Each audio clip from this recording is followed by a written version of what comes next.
نبی کریم علیہ السلام تو فرماتے ہیں افضل الصدقہ علی ذی الرحم الکاشح، سب سے بہترین صدقہ یہ ہے کہ تم اس رشتہ دار کے ساتھ اچھا معاملہ کرو جو تم سے بولنا بھی نہیں چاہتا، جو تمہارے خلاف سازشیں کرتا ہے۔ الکاشح کا مطلب ہے جو اندر اندر تمہاری جڑیں کاٹنے والا، تمہارے خلاف عداوت و دشمنی کرنے والا ہو۔ میرے آقا فرماتے ہیں کہ ایسے دشمنی رکھنے والے رشتہ دار کے ساتھ اچھا معاملہ کرنا ہے سب سے بہترین صدقہ۔ ہم تو اپنوں کو نواز کر اور ان کی مدد کر کے سمجھتے ہیں کہ ہم نے حق ادا کر دیا، اس میں کیا کمال کی بات ہے؟ جو آپ سے اچھا معاملہ کر رہا ہے آپ اس کے ساتھ اچھا معاملہ کریں تو یہ کوئی کمال کی چیز نہیں۔ کمال تو یہ ہے کہ جو آپ کے ساتھ برا معاملہ کر رہا ہے آپ اللہ کی رضا کے لیے اس کے ساتھ اچھا معاملہ کریں۔ اللہ تعالی ہمیں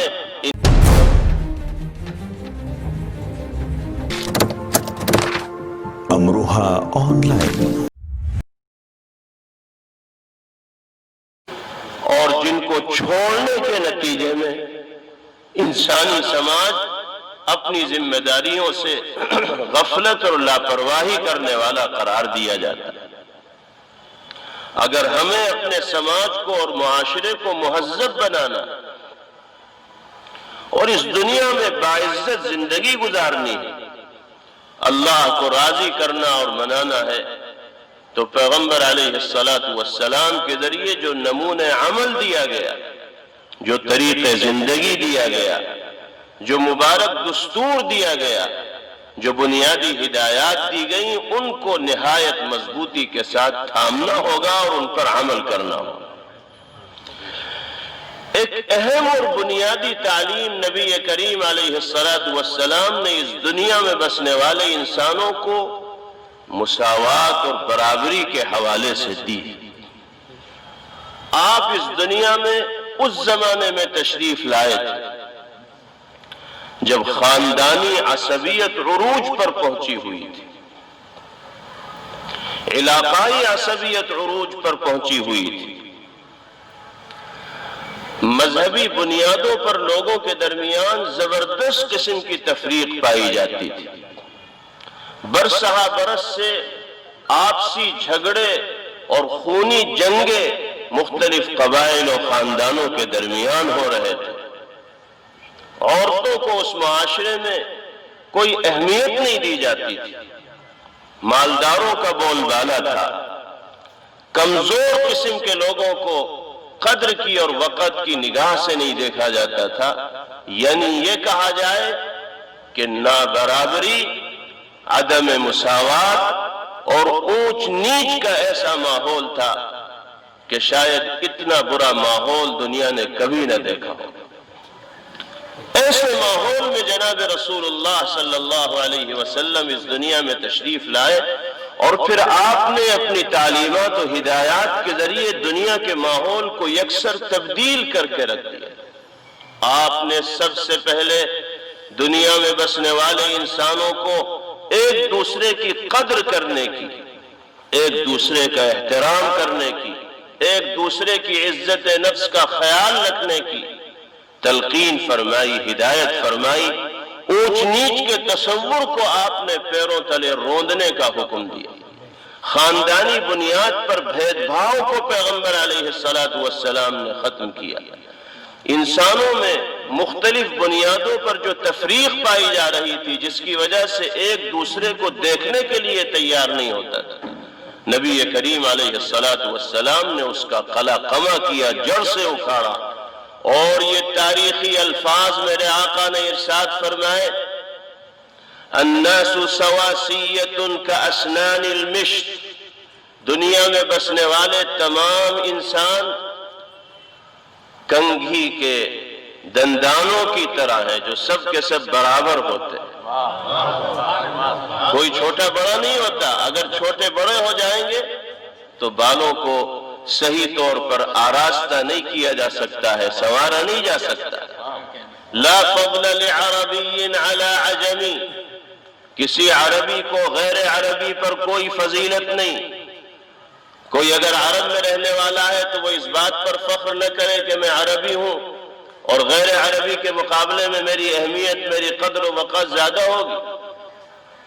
وَلَا لِعَجَمِيٍّ عَلَىٰ عَرَبِي، کسی غیر عربی کو عربی پر کوئی فضیلت نہیں۔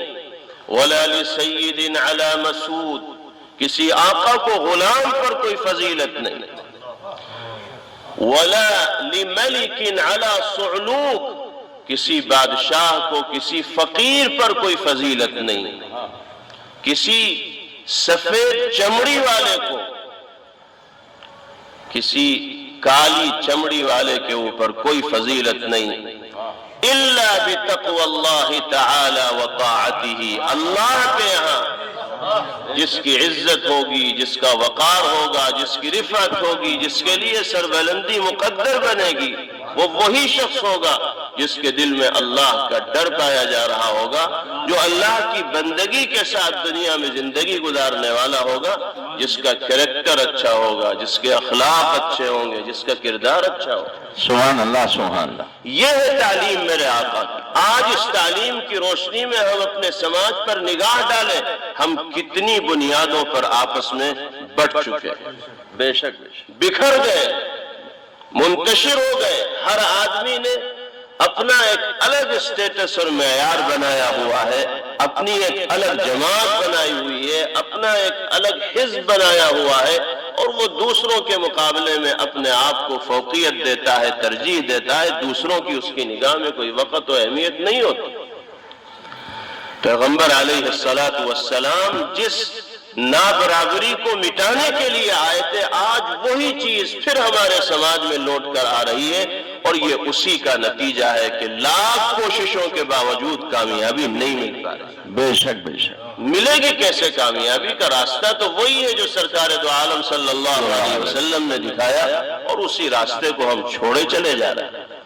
وَاعْتَصِمُوا بِحَبْلِ اللَّهِ جَمِيعًا وَلَا تَفَرَّقُوا، اللہ فرماتے ہیں کہ میری رسی کو مضبوطی سے تھامو۔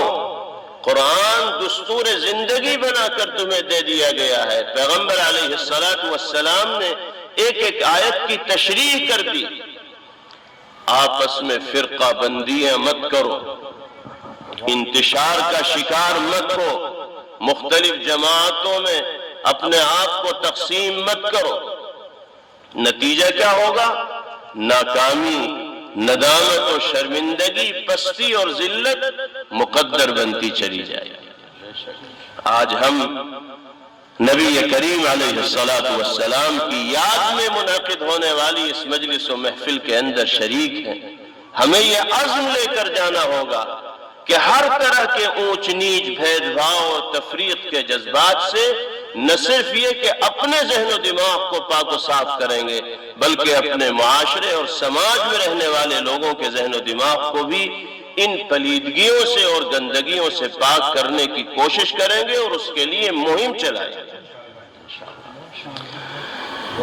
اسی طریقے سے جناب رسول اللہ صلی اللہ تعالی علیہ وسلم کی جو دوسری بنیادی تعلیم ہے، جس تعلیم پر عمل کرنے والے صحابہ کرام رضوان اللہ تعالی علیہ مجمعین نے دنیا کو فتح کیا، وہ پیغمبر علیہ السلام کا حسن خلق ہے، برتاؤ کا بہترین ہونا ہے، انداز کا متاثر کرنے والا ہونا۔ آپ مطالعہ کیجئے سیرت پاک کا، حضور پاک علیہ السلام کی گفتگو کا انداز کیا تھا،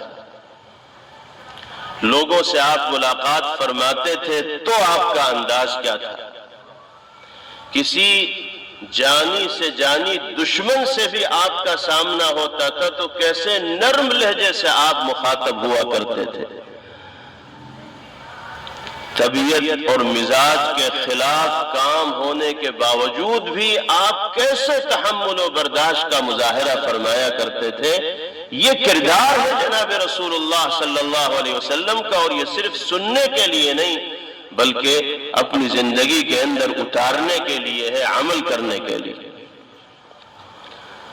آپ کی کسی اجنبی شخص سے بھی اگر ملاقات ہوتی تھی تو ایسے تبسم آمیز چہرے کے ساتھ آپ ملاقات فرماتے تھے کہ گفتگو سے پہلے ہی وہ پیغمبر علیہ السلام کے دیدار سے متاثر ہو جایا کرتا تھا، اور پھر جب آپ گفتگو فرماتے تھے تو صحابہ کرام رضوان اللہ علیہ کہ حضرت نے جو فرماتے ہماری ہیں کہ اصلاح پھر تو کی ہے، جو ایسا تعلیم محسوس دی ہے، ہوتا جو تھا پیغام دی، جیسے زبان مبارک سے بول اور جملے نہیں بلکہ پھول برس رہے، اور پھر اللہ نے معجزاتی شخصیت آپ کو بنایا تھا۔ صحابہ کرام رضوان اللہ علیہ مجمعین تو یہ بھی فرماتے ہیں کہ بعض دفعہ ایسا محسوس ہوتا تھا جب آپ کی زبان مبارک کھلتی تھی اور اس سے پاکیزہ جملے ادا ہوتے تھے تو ایسی نورانیت آپ کی زبان مبارک سے ان جملوں کے ساتھ جھلکا کرتی تھی کہ تاریکی اور اندھیرے میں بھی دیوار روشن دکھائی دینے لگتی تھی۔ پھر جو آپ کا عمل تھا، لوگوں کے دکھ درد کے اندر شریک ہونا، ضرورت مندوں کا خیال کرنا، بیماروں کی مزاج پرسی کرنا، دنیا سے چلے جانے والوں کے ساتھ، ان کے گھر والوں کے ساتھ تسلی کا معاملہ کرنا، جنازے میں شریک ہونا، یہ وہ چیز ہے جو انسان کو انسانی سماج کے اندر باعزت بناتی ہے، باوقار بناتی ہے اور محبوبیت کا مقام اس کو دیتی ہے۔ حضرت خدیجۃ الکبریٰ رضی اللہ تعالی عنہا نے نبی کریم علیہ السلام کے جن اوصاف کا تذکرہ فرمایا ہے، واقعتاً ان میں سے ہر صفت ایسی ہے کہ ہر مسلمان کو اسے اپنی زندگی کے اندر جگہ دینی چاہیے۔ جب قرآن پاک کی ابتدائی آیات کا نزول ہو رہا تھا اور نبی کریم علیہ السلام کی کیفیت بڑی عجیب تھی، نزول قرآنی کا مرحلہ تھا، آپ اس کا بار اور بوجھ محسوس کر رہے تھے، اور آپ اسی کیفیت میں سیدنا خدیجۃ الکبریٰ رضی اللہ تعالی عنہا کے پاس تشریف لائے تھے اور یہ فرمایا تھا کہ زملونی زملونی خشیت علی نفسی، مجھے چادر اڑھاؤ، مجھے تو اپنی جان کا ڈر ہو رہا۔ تو حضرت خدیجۃ الکبریٰ رضی اللہ عنہا نے جن جملوں کے ذریعے آپ کی ہمت بڑھائی تھی، اس میں آپ کی زندگی کا خلاصہ اور نچوڑ آ گیا۔ کیا فرمایا تھا؟ کلا واللہ لا یخزیک اللہ ابدا انک لتصل الرحم وتحمل الکل وتکسب المعدوم وتقری الضیف وتعین علی نوائب الحق۔ یا رسول اللہ، آپ کو کبیدہ خاطر اور رنجیدہ ہونے کی ہرگز کوئی ضرورت نہیں، آپ کو دنیا کی کوئی طاقت گزند اور نقصان نہیں پہنچا سکتی، آپ بالکل مطمئن رہیے، اس لیے کہ آپ کے اندر وہ اوصاف ہیں، جس انسان کے اندر وہ خوبیاں ہوتی ہیں دنیا کی کوئی طاقت اس کو نقصان نہیں پہنچا سکتی۔ کیا ہے وہ اوصاف؟ انک لتصل الرحم، آپ رشتہ داریوں کے حقوق کو ادا کرتے ہیں۔ آپ جانتے ہیں کہ باپ کا کیا حق ہے، ماں کا کیا حق ہے، بیوی کا کیا حق ہے، بھائی کا کیا حق ہے، چچا کا کیا حق ہے، ماموں کا کیا حق ہے، خونی رشتہ داریوں کے کیا حقوق ہیں اور انسانی رشتہ داریوں کے کیا حقوق ہیں۔ وَتَحْمِلُ الْكَلْ، آپ لوگوں کا بوجھ اپنے کاندھوں پر لاد کر لے جاتے ہیں، آپ مہمانوں کی میزبانی اور ضیافت کرتے ہیں، آپ نادار لوگوں کی مدد کرتے ہیں جو کما نہیں سکتے معذوری کی وجہ سے، آپ ان کے لیے کھانے پینے کا بندوبست اور انتظام کرتے ہیں، اور مصیبت میں پھنسے ہوئے لوگوں کو آپ مصیبت سے نکالنے کی بھرپور کوشش کرتے ہیں۔ جس انسان کے اندر یہ اوصاف اور خوبیاں ہوں گی وہ کبھی ناکام نہیں ہو سکتا، نامراد نہیں ہو سکتا، اس کو تو مطمئن رہنا چاہیے۔ اس لیے یا رسول اللہ، آپ کو کچھ نہیں ہوگا، آپ مطمئن رہیے۔ یہ سچائی ہے کہ اگر ان اوصاف کا عکس بھی میرے بھائیوں ہماری اور آپ کی زندگیوں کے اندر آ جائے تو آج جو طاقتیں مسلمانوں کو لقمہ تر سمجھ رہی ہیں اور مسلمانوں کے خلاف سازشیں رچ رہی ہیں اور ان کو ٹارگیٹ اور نشانہ بنائے ہوئے ہیں، ہم انہی نبوی اوصاف کو اختیار کر کے ان سب کو اپنی محبت کا اسیر بنا سکتے ہیں۔ ان کے زہر کے لیے تریاق ہماری زندگی میں پیغمبر علیہ السلام کے ان اوصاف کا عکس اور نمونہ ہوگا، لیکن کیا کہا جائے، کیا کیا جائے؟ ہم نے ان اوصاف سے دور ہو کر اپنوں ہی کو اپنے خلاف سازشیں کرنے کا موقع دے دیا، دوسرے تو بعد میں کریں گے۔ آج تو آپس ہی میں ہم لڑے ہوئے ہیں، کیونکہ ایک دوسرے کا حق ادا کرنے کے لیے تیار نہیں، بھائی بھائی میں جھگڑا ہے، اولاد اور ماں باپ کے درمیان جھگڑا ہے۔ صلہ رحمی کیا ہوتی ہے؟ ہمارے گھروں سے یہ چیز نکلتی چلی جا رہی۔ نبی کریم علیہ السلام تو فرماتے ہیں افضل الصدقہ علی ذی الرحم الکاشح، سب سے بہترین صدقہ یہ ہے کہ تم اس رشتہ دار کے ساتھ اچھا معاملہ کرو جو تم سے بولنا بھی نہیں چاہتا، جو تمہارے خلاف سازشیں کرتا ہے۔ الکاشف کا مطلب ہے جو اندر اندر تمہاری جڑیں کاٹنے والا، تمہارے خلاف عداوت و دشمنی کرنے والا ہو۔ میرے آقا فرماتے ہیں کہ ایسے دشمنی رکھنے والے رشتہ دار کے ساتھ اچھا معاملہ کرنا ہے سب سے بہترین صدقہ۔ ہم تو اپنوں کو نواز کر اور ان کی مدد کر کے سمجھتے ہیں کہ ہم نے حق ادا کر دیا۔ اس میں کیا کمال کی بات ہے؟ جو آپ سے اچھا معاملہ کر رہا ہے آپ اس کے ساتھ اچھا معاملہ کریں تو یہ کوئی کمال کی چیز نہیں۔ کمال تو یہ ہے کہ جو آپ کے ساتھ برا معاملہ کر رہا ہے آپ اللہ کی رضا کے لیے اس کے ساتھ اچھا معاملہ کریں۔ اللہ تعالی ہمیں ان ہدایات پر عمل پیرا ہونے کی توفیق نصیب فرمائے اور ان محفلوں میں شرکت کو باری تعالی اپنی بارگاہ میں قبول فرمائے۔ مسلم کمیٹی امروہہ کے صدر محترم جناب حاجی نسیم احمد خان صاحب اور دیگر اراکین جو یہاں تشریف فرما ہے اور اس محفل کے میزبان جناب ماسٹر اسلم عثمانی صاحب کا میں مشکور ہوں کہ ان حضرات کی مخلصانہ دعوت پر حاضری ہوئی اور کچھ کہنے کا موقع ملا۔ اللہ تعالی ہم سب کو عمل کی توفیق نصیب فرمائے۔ وآخر دعوانا ان الحمدللہ رب العالمین۔ جزاک اللہ، جزاک اللہ، بہت بہت شکریہ۔